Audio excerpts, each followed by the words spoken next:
여기는 이제 어머니 집이 아니에요. 더 이상 여기 계실 순 없어요. 며느리 지은이가 그렇게 말하면서 웃었다. 입가에는 웃음이 걸려 있었지만 눈동자는 싸늘했다. 그녀는 제 운동복 바지를 추슬러 올리더니 내 방에서 가져온 이불 보따리를 현관 밖으로 툭 떨어뜨렸다. 두꺼운 겨울 이불이 한번 튕기더니 오래된 성관 계단 위에 힘없이 퍼졌다. 나는 아무 말도 하지 않았다. 발걸음도 떼지 않았다. 그 자리에 서서 그 장면을 끝까지 다 보았다. 그리고 속으로만 조용히 생각했다.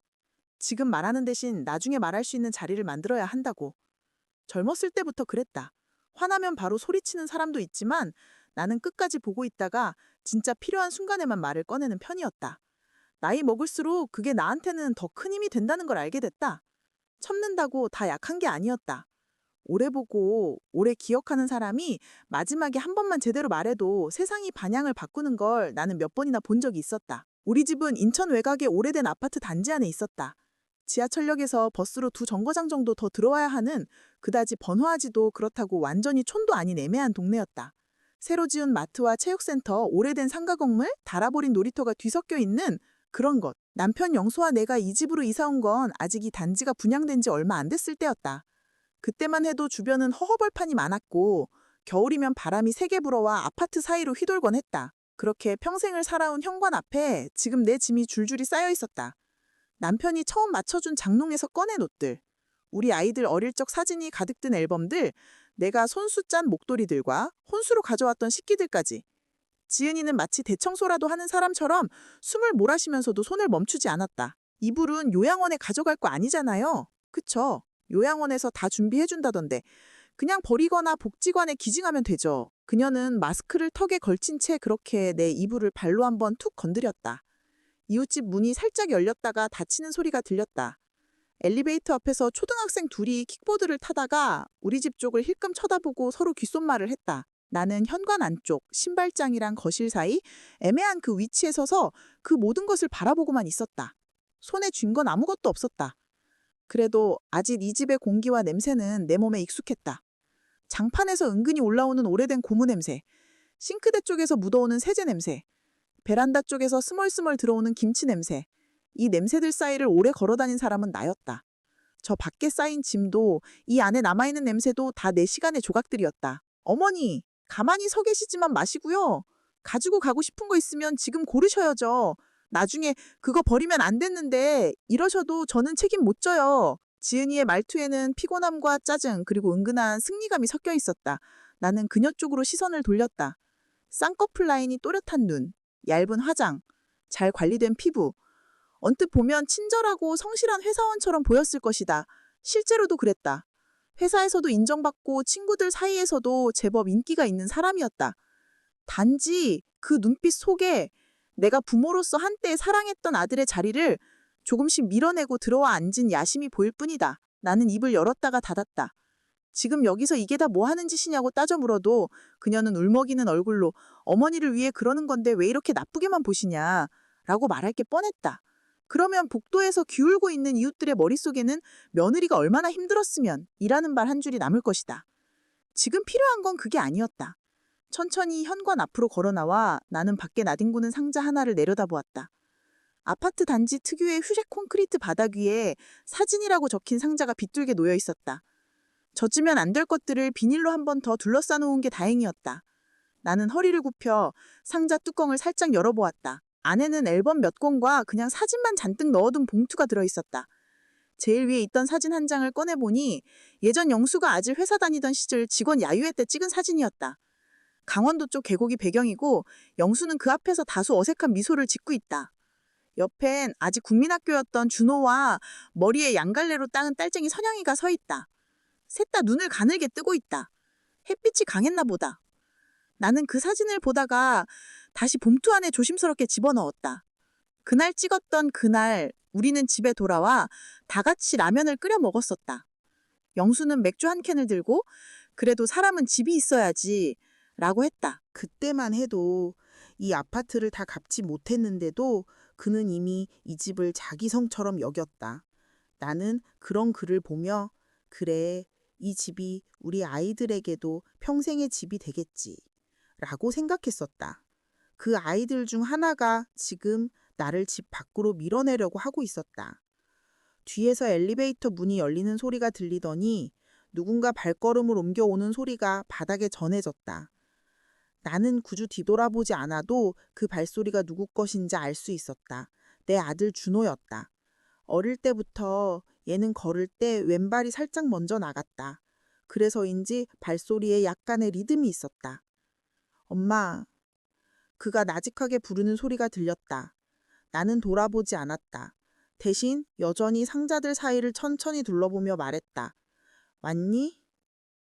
이게 다 뭐야? 그의 목소리에는 당황과 피곤함이 함께 묻어 있었다. 회사에서 야근을 하고 돌아온 날에도 이 아이는 언제나 엄마 나 왔어 라고 말하곤 했다. 지금도 어김없이 퇴근 가방을 한쪽 어깨에 걸친 채 현관에 멈춰 서 있었다.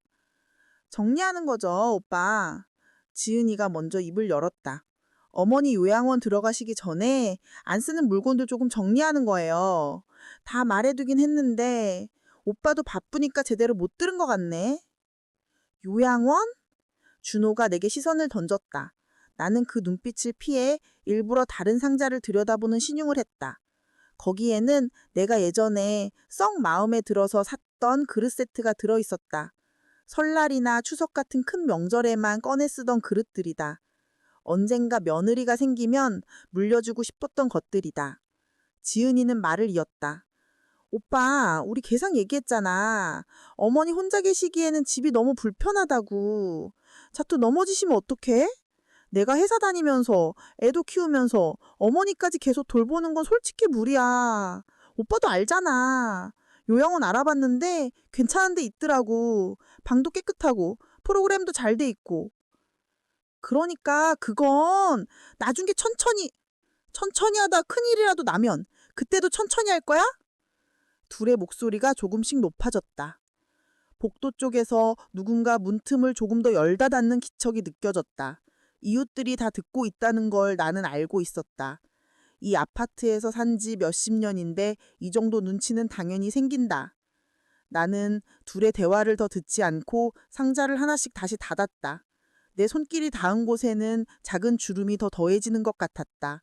종이 상자들이 내 인생의 마지막 장면처럼 현관 앞에 무릎 꿇고 있는 것을 보는 기분이었다. 그날 밤 나는 잠이 잘 오지 않았다. 2층 작은 방의 창문을 조금 열어두자 멀리서 경전철 소리가 희미하게 들렸다. 옆집에서 흘러나오는 텔레비전 소리, 위층의 발자국 소리, 화장실 물 내리는 소리. 이 모든 소리가 그동안 너무 익숙해 아무렇지 않게 들리던 소리였다. 그런데 오늘은 그 모든 것이 어쩌면 곧 나와 상관없는 소리가 될지도 모른다는 생각이 들었다. 머리맡 서랍에서 작은 수첩을 꺼냈다. 예전에 교회 권사님이 생일이라고 준 수첩이다. 몇 장 넘겨보니 가계부처럼 쓴 흔적이 있었다. 국민연금 입금, 전기세 자동이체, 교회 헌금. 내 손으로 써내려간 작은 숫자와 글자들이 이 집에서 내가 해온 역할들을 조용히 증명해주고 있었다. 나는 빈 페이지를 펼치고 날짜를 적었다. 그리고 천천히 오늘 있었던 일을 적기 시작했다. 오전 몇 시에 지은이가 이불을 끌고 나왔는지, 어떤 말을 했는지, 누가 어디쯤에서 지켜보고 있었는지. 잊지 않기 위해서였다. 나중에 누군가 이 이야기를 해야 할 순간이 분명히 올 거라고 느꼈기 때문이다. 글을 쓰는 동안 어느 순간 눈물 한 방울이 떨어져 수첩 위를 얼룩지게 했다. 하지만 나는 눈물을 닦고 펜을 다시 쥐었다. 울고 끝낼 일이 아니라 기억하고 써야 할 일이었다. 다음 날 집 안이 조용해진 틈을 타서 나는 거실 국석의 오래된 서랍장을 열었다. 이 서랍에는 평생 모아뒀던 모든 중요한 서류들이 들어있다. 등기부 등본, 가족관계 증명서, 건강보험증, 예전에 남편이 다니던 회사에서 준 증명서들, 각종 보험 서류들. 그리고 아파트를 살 당시의 계약서와 이후의 등기 변경 서류도 있었다. 나는 서류들을 하나씩 꺼내 식탁 위에 올려놓았다. 돋보기를 꺼내와 눈앞에 대고 글자를 또박또박 읽었다. 활자들이 춤추는 것 같았지만 입을 조금씩 움직이며 소리내어 읽으니 머릿속이 조금씩 또렷해졌다. 소유자, 박영수, 박순자, 지분, 각 2분의 1.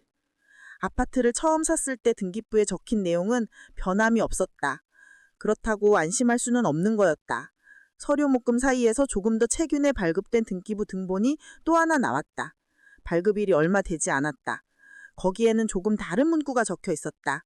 소유자 방영수, 박준호. 지분각 2분의 1. 박순자 전세권 설정. 나는 숨을 한번 멈췄다.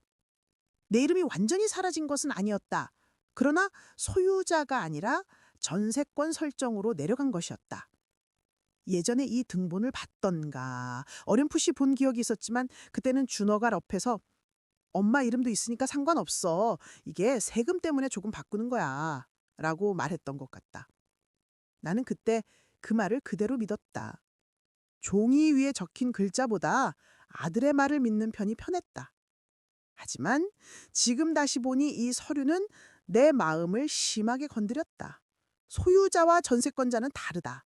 세입자와 집주인의 차이다. 나는 내 집이라고 생각해 살았는데 서류상으로는 세입자에 가까운 위치로 내려와 있었다. 언제, 누구랑, 어떻게 바꾼 거지? 나는 종이 가장자리를 움켜쥐고 한참을 앉아 있었다. 그동안 서류를 믿지 않고 사람을 믿어온 내 삶이 한순간에 우습게 느껴졌다. 하지만 자책만 하고 있을 시간은 아니었다. 서류는 서류대로 여전히 힘이 있었다. 그렇다면 나도 서류를 들고 싸워야 했다. 그때 문득 떠오르는 얼굴이 있었다. 교회에서 함께 구역장을 하던 친구 이미경. 남편이 갑자기 세상을 떠난 뒤 상속 문제로 힘들어하다가 스스로 법 공부를 조금 해서 지금은 작은 법무사 사무실에서 일하는 사람이었다. 예전에도 누군가가 등기 문제로 힘들어할 때 일단 등본부터 떼와 보라고 말하던 모습이 기억났다. 나는 전화를 걸었다. 벨이 3번 울릴 쯤 반가운 목소리가 들려왔다. 여보세요, 순자 언니. 웬일이세요, 이 시간에? 미경아, 나 좀 도와줄 수 있겠니? 목소리가 왜 그래요? 어디 아프세요? 아픈 건 아닌데 마음이 좀... 집 얘기야. 잠시 침묵이 흐른 뒤 미경의 목소리가 단단해졌다. 언니, 오늘 오후에 사무실 나오실 수 있어요? 등기부랑 기타 중요한 서류 있으면 다 챙겨오시고요. 내가 있는 데까지 도와볼게요. 그날 오후 나는 작은 가방에 서류를 들어 버스를 타고 미경이 일하는 법무사 사무실로 향했다. 사무실은 역 근처 하르만 상가 건물 3층에 있었다. 엘리베이터 문이 열리자 복도 끝에 모모 법무사 사무소라고 적힌 작은 간판이 보였다. 안으로 들어가자 컴퓨터 몇 대와 서류 뭉치들 그리고 커피 향이 섞인 공기가 나를 맞았다. 미경은 안경을 머리 위에 올린 채 나를 보고 반갑게 손을 흔들었다. 언니 여기 앉으세요. 가져오신 거 좀 봅시다. 나는 가방에서 등기부 등본, 임대차 계약서, 각종 계약서, 그리고 문제의 성년 후견 관련 안내문, 그리고 위임장으로 보이는 서류를 꺼냈다. 미경은 한 장 한 장을 빠르게 넘기며 훑어보고 중요한 부분에는 형광펜을 그어가며 정리했다. 일단 이 등기부는 세대주와 공동명의를 바꾸는 과정에서 준호 씨 이름을 올리고 언니를 전세권자로 돌린 거네요. 세금 문제나 나중 상속구조 때문에 이런 식으로 바꾸는 경우가 있긴 있어요. 그 자체만 보면 무조건 나쁜 건 아니에요. 다만 그녀는 서류를 한 번 더 들어보고 말을 이었다. 언니가 충분히 이해하고 동의했느냐, 이게 중요하죠. 그때 제대로 설명 받으셨어요? 솔직히 말하면 대충 듣고 그냥 도와주는 거지 하고 넘어갔지. 이렇게까지 의미가 큰지 몰랐어. 그러면 이 부분은 다시 논의해 볼 여지가 있어요. 그리고 이거. 미경은 다른 서류를 들어 올렸다. 지방법원 가정지원에서 온 안내문이었고 거기에는 성년후견제도라는 제목이 적혀 있었다. 뒷장에는 임의 후견 계약서 같은 문구와 나와 준호, 지은의 이름이 함께 적혀 있었고 마지막 장에는 내 이름으로 된 서명과 도장이 찍혀 있는데 나는 그 서명을 본 순간 또 한 번 심장이 덜컥 내려앉았다. 이건 더 심각하네요, 언니. 나는 이거 본 기억도 없고 이런데 서명한다는 말도 못 들었어. 도장 찍으라고 해서 찍은 건 몇 번 있긴 한데 뭘 찍는지 정확히 설명은 안 하고. 미경은 입술을 깨물었다. 언니 말대로라면 이건 거의 위조나 다름없어요. 이미 후변 계약은 본인이 충분히 이해하고 자발적으로 동의해야 효력이 생기는 건데 언니 말씀대로라면 그 과정에 완전히 빠져 있잖아요. 그럼 이걸로 나를 요양원에 보내거나 집을 마음대로 처분할 수 있는 거니? 그럴 가능성을 열어둔 서류죠. 그래서 빨리 움직여야 해요. 이건 제 선에서만 처리하기엔 조금 벅차고 변호사를 찾아가 상담받는 게 좋겠어요. 제가 아는 변호사 중에 고령자 상속, 후견 쪽 많이 하는 분이 있어요. 그분께 연결해 드릴게요. 그녀는 노트북으로 뭔가를 검색하더니 한 로펌의 변호사 이름과 번호를 메모지에 적어 내 앞에 밀어주었다. 괜찮으시면 제가 저 같이 갈게요. 혼자 가면 긴장하실 테니까. 나는 고개를 끄덕였다. 머릿속이 복잡하게 엉켜 있었지만 같이 가줄 사람이 있다는 사실이 그 복잡함을 조금 풀어주는 것 같았다. 며칠 뒤 우리는 시청 근처 큰 건물 7층에 있는 변호사 사무실을 찾았다. 김공공법률사무소라고 적힌 간판 아래 밝은 조명과 깔끔한 소파가 눈에 들어왔다. 안쪽에서 나온 젊은 직원이 우리를 안내했고 잠시 후 회색 정장을 입은 중년 남자가 들어왔다. 안녕하세요. 김 변호사입니다. 두 분 모두 반갑습니다. 그는 내게 명함을 건네고 고개를 깊이 숙였다. 나는 떨리는 손으로 명함을 받았다. 그 작은 종이 한 장이 앞으로 내 인생의 방향을 바꿀지도 모른다는 생각이 들어 조금 어지러웠다. 박순자 어르신이라고 들었습니다. 미경 씨께서 상황을 대략 설명해 주셨는데요. 어르신 입으로 직접 들려주시면 더 좋을 것 같아요. 천천히 편하게 말씀해 보시겠어요? 나는 숨을 고르고 처음 현관에 짐이 나가던 날 이야기부터 서류들을 꺼내 읽다가 이상한 점을 발견한 이야기까지 하나하나 말하기 시작했다. 말하다 보니 그동안 가슴속에 쌓여있던 응어리들이 덩어리째 입 밖으로 나오는 느낌이었다. 때로는 목이 메었지만 끝까지 말을 이어갔다.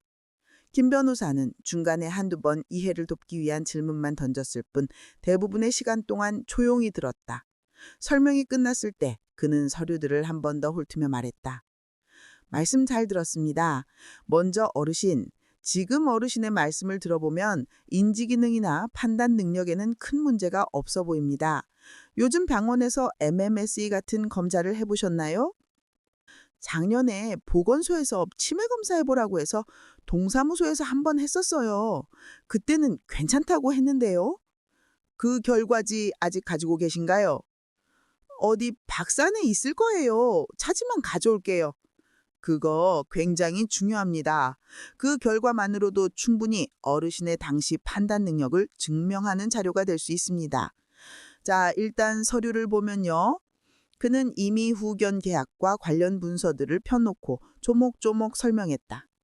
이 계약이 효력을 가지려면 본인이 그 내용을 제대로 이해하고 자유로운 의사로 체결했어야 하는데 박 어르신 말씀대로라면 그런 설명이나 충분한 안내가 없었고 단지 여기 도장 찍으세요라는 식으로 진행된 것으로 보입니다.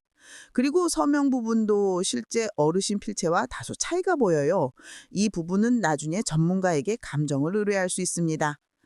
그는 또 다른 서류를 가리켰다. 그리고 등기부 문제.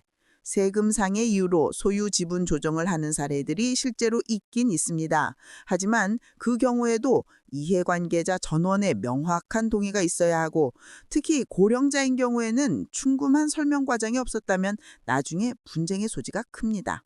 어르신은 전세권자로만 내려가 버렸으니 사실상 집에 대한 주도권 대부분을 아드님과 며느리께 넘겨준 게 됩니다.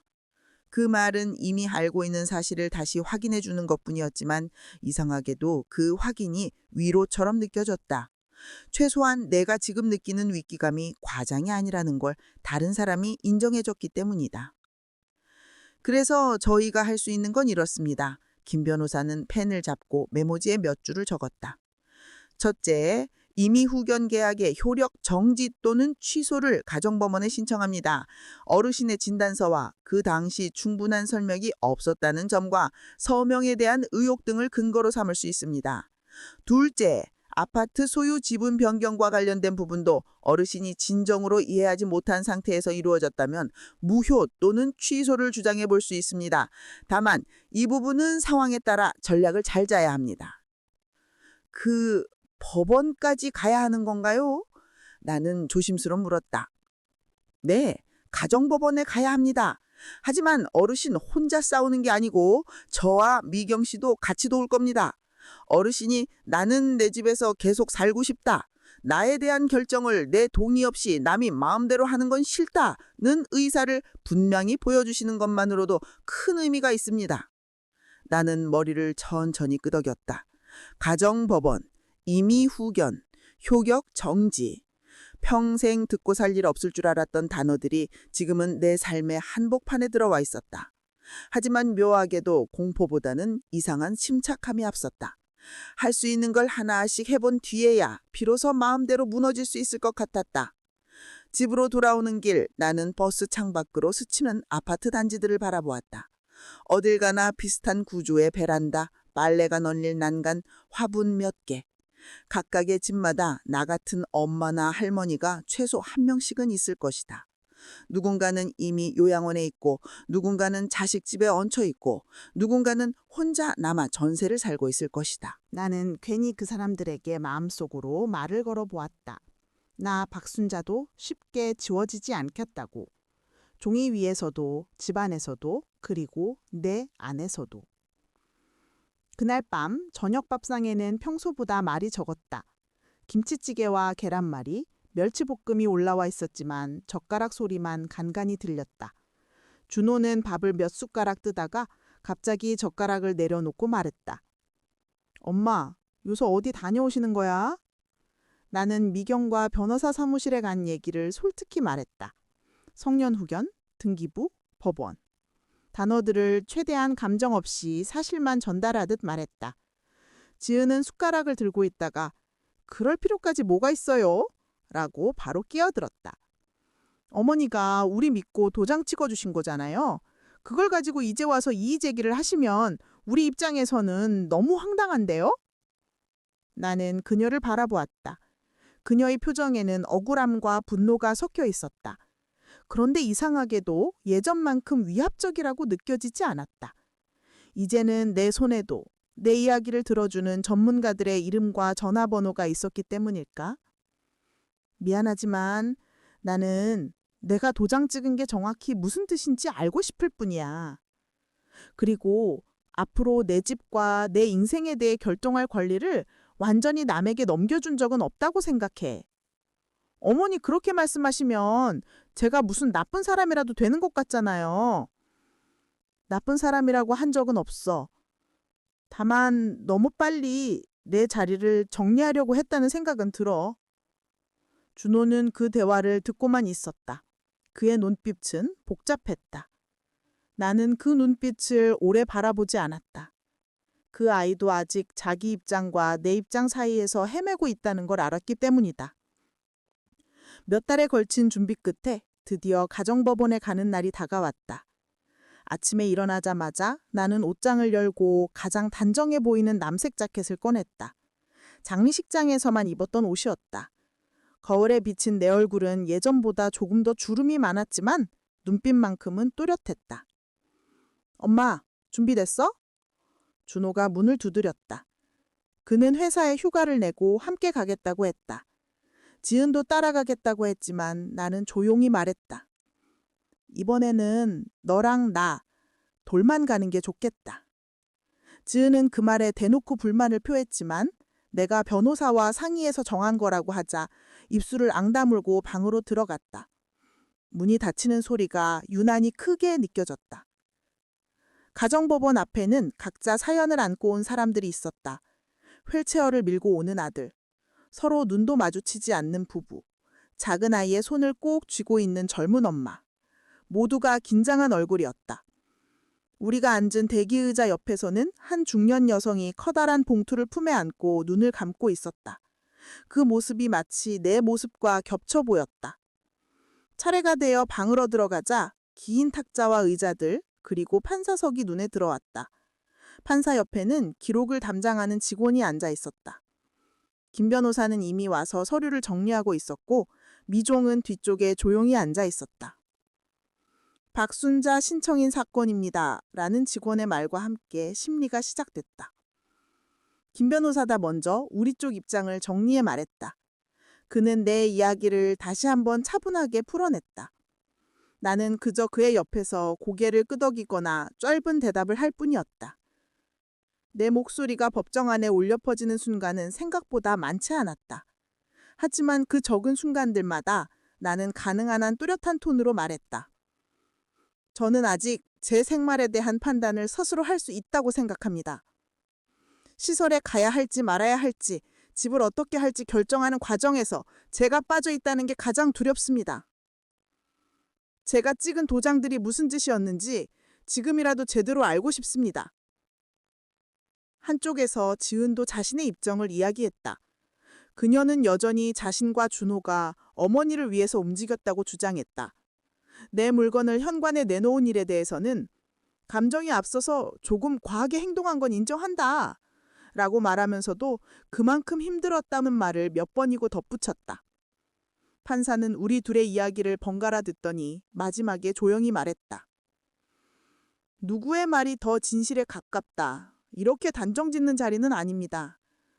다만 서류와 발언 그리고 지금까지의 과정들을 종합해 볼 때 신청인인 박순자 씨의 의사 확인은 충분히 이루어지지 않았던 것으로 보입니다. 이미 후견 계약의 효력은 당분간 정지하는 것이 맞겠네요. 그 한마디가 떨어지는 순간 나는 내가 쥐고 있던 핸드백 끈을 더 세게 접었다. 손바닥에 땀이 찼다. 더 긴 싸움이 있을 수도 있었다. 그러나 이 한 걸음이 내가 이 집에서 계속 숨 쉴 수 있는 최소한의 공간을 지켜준 것만은 분명했다. 집으로 돌아오는 길 준호는 말수가 없었다. 법원 앞 횡단보도를 건너면서 신호가 바뀌는 소리만 크게 들렸다. 수정류장에 서서 우리는 나란히 서 있었다. 그의 옆모습은 여전히 어린아이처럼 보였다. 회사에서 팀장이 되었고 집에서는 아버지가 되었어도 내 눈에는 여전히 내 아들이었다. 엄마, 그가 조용히 말했다. 응, 진짜로 미안해.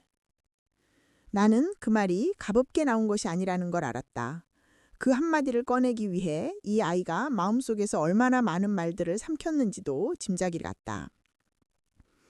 그 말을 법원에서 했으면 더 좋았겠지만 나는 웃으며 말하고는 바로 장난기가 빠진 얼굴로 그를 바라보았다. 지금이라도 하니까 됐다.